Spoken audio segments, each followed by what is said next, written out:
বিবাহিত জীবনে সুখী হতে চাইলে এই 5টি কথা মেনে চলুন। নাম্বার 1, জনসম্মুখে বা সন্তানের সামনে আপনারা কখনোই ঝগড়া করবেন না। যদি আপনারা জনসম্মুখে ঝগড়া করেন তাহলে দেখবেন সেখানে অনেক বেশি অবনতি ঘটবে, সেখানে আপনার ডিভোর্স পর্যন্ত হতে পারে বা ডিভোর্স পর্যন্ত করাতে পারে। এবং সন্তানের সামনে কখনো ঝগড়া করবেন না। যদি আপনি সন্তানের সামনে ঝগড়া করেন, সন্তানের মাইন্ডসেটের ভিতরে ঝগড়া কিন্তু রয়ে যাবে, সে কিন্তু মানসিকভাবে স্থির থাকতে পারবে না। সে যতই বড় হবে না কেন আপনাদের ওই যে ঝগড়ার কথা তার মনে উঠবে। সেজন্য জনসম্মুখে এবং সন্তানের সামনে কখনোই আপনারা ঝগড়া করবেন না। নাম্বার 2, কেবল আশেপাশের মানুষ বা পরিবারের চাপে কখনোই সন্তান নেবেন না। সন্তান আল্লাহর দান এবং আপনাদের নিয়ম অনুযায়ী নেওয়া উচিত বা আপনাদের কন্ডিশন অনুযায়ী নেবেন, কিন্তু পরিবারের চাপ বা পারিবারিক চাপ বা আশেপাশের মানুষের কথায় কখনো সন্তান নেবেন না। সবসময় মনে রাখবেন আপনাদের সন্তান মানুষ করা এবং বড় করার দায়িত্ব কিন্তু আপনাদের, পৃথিবীতে নিয়ে আসার দায়িত্ব কিন্তু আপনাদের। সেজন্য পরিবারের মানুষ কি বললো, আশেপাশের মানুষ কি বললো, সেটা কখনোই মেনে নেবেন না, কখনোই শুনবেন না। আর জীবন আপনাদের, হুটাট করে কোনো ডিসিশন নিয়ে ফেলবেন, তার পরবর্তীতে পস্তাতে হচ্ছে, এটা কখনোই করবেন না। এই জিনিসটা কিন্তু আপনাদের জীবনে শান্তি নষ্ট করে দেবে। নাম্বার 3, মাসে অন্তত একদিন হলেও নিজেদের মধ্যে সময় বের করুন এবং কোথাও ঘুরতে যান। কারণ এই পৃথিবীর সবাই চায়, সব স্বামী স্ত্রী চাই তারা স্বামী স্ত্রী কোথাও ঘুরতে যাক। আর যখনই আপনারা ঘুরতে যাবেন না, এই আন্ডারস্ট্যান্ডিং থাকবে না, তখন সেই সম্পর্ক কিন্তু টিকবে না, দিনে দিনে অবনতি হবে।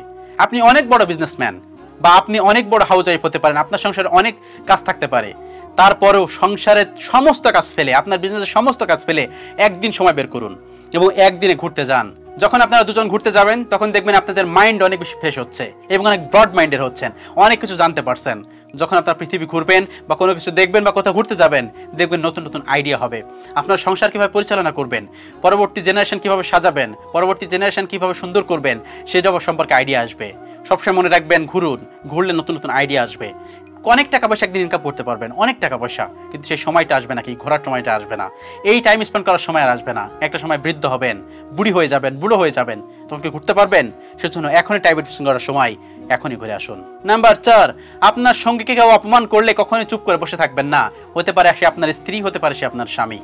আপনার সামনে আপনার সঙ্গীকে অপমান করছে, সেটা কখনোই বসে থাকবেন না।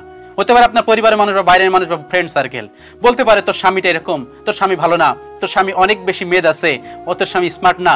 কখনো এগুলো চুপচাপ সহ্য করবেন না। মনে রাখবেন সে কিন্তু আপনার স্বামী, সৃষ্টিকর্তার আমানত, সে অবশ্যই তার রক্ষা করতে হবে। আপনার স্ত্রীর সামনে যদি অন্য মানুষ বাজে কথা বলে যে আপনার স্ত্রী এরকম খ্যাত, কখনো এটা সহ্য করবেন না। সবসময় মনে রাখবেন আপনার স্ত্রীও কিন্তু সৃষ্টিকর্তার দিয়ে আপনার কাছে আমানত, অবশ্যই সেটা রক্ষা করতে শিখুন।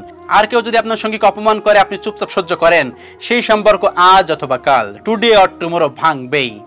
সেই কথাটা তা আপনার স্বামী বা আপনার স্ত্রী কানে যাবেই। সবসময় মনে রাখবেন সত্য কখনোই চাপা থাকে না। সেজন্য কখনোই এই চুপচাপ সহ্য করবেন না। আর এই যখন চুপচাপ সহ্য করবেন তখন দেখবেন মানুষ আরো বেশি চেপে ধরবে, আরো বেশি বাজে বাজে কথা বলবে। আপনারা বলতে পারেন আমার স্বামী আমার মতো, আমার স্বামী আমার কাছে ভালো, আমার স্ত্রী আমার কাছে ভালো।